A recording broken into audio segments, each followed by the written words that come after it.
మీకెప్పుడైనా ఈ డౌట్ వచ్చిందా?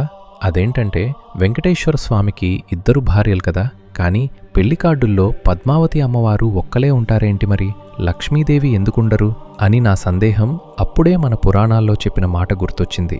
అదేమిటంటే పద్మావతి దేవి లక్ష్మీదేవి యొక్క అంశతో పుట్టిన అవతారం. అంటే పాత్రలు వేరే కానీ శక్తి మాత్రం ఒకటే. ఇంకా అర్థమయ్యేలా చెప్పాలంటే మన ఇంట్లో మన అమ్మ అంటే ఒకరే కానీ ఆవిడ పాత్రలు ఎన్ని? భార్యగా ఒక పాత్ర, తల్లిగాగా ఒక పాత్ర, చెల్లిగా ఒక పాత్ర, అలా పాత్రలు వేరైన శక్తి మాత్రం ఒకటే. అందుకే మన సాంప్రదాయంలో ఒక వరుడు ఒక వధువుని, వెంకటేశ్వర స్వామిని అతని కోసమే పద్మావతిగా అవతరించిన లక్ష్మీదేవిని ఒక ఆదర్శంగా పెళ్లి చేసుకునేవారికి ఆశీర్వాదంగా మన పెళ్లి పత్రికలపై మన సాంప్రదాయంగా ముద్రిస్తారు. దాని ద్వారా భార్య ఎక్కడ బాధలో ఉన్నా భర్త అక్కడ ఉండాలని, భర్త ఎక్కడ ఉన్నా భార్య అక్కడ అవతరించాలని ప్రతీకాత్మకంగా సాంప్రదాయంగా వస్తున్న మన హైందవ ఆచారం. ఇన్ఫర్మేషన్ మీ ఫ్రెండ్స్ అండ్ ఫ్యామిలీస్తో షేర్ చేసి మన ఛానల్ని సబ్స్క్రైబ్ చేసుకోమని చెప్పండి.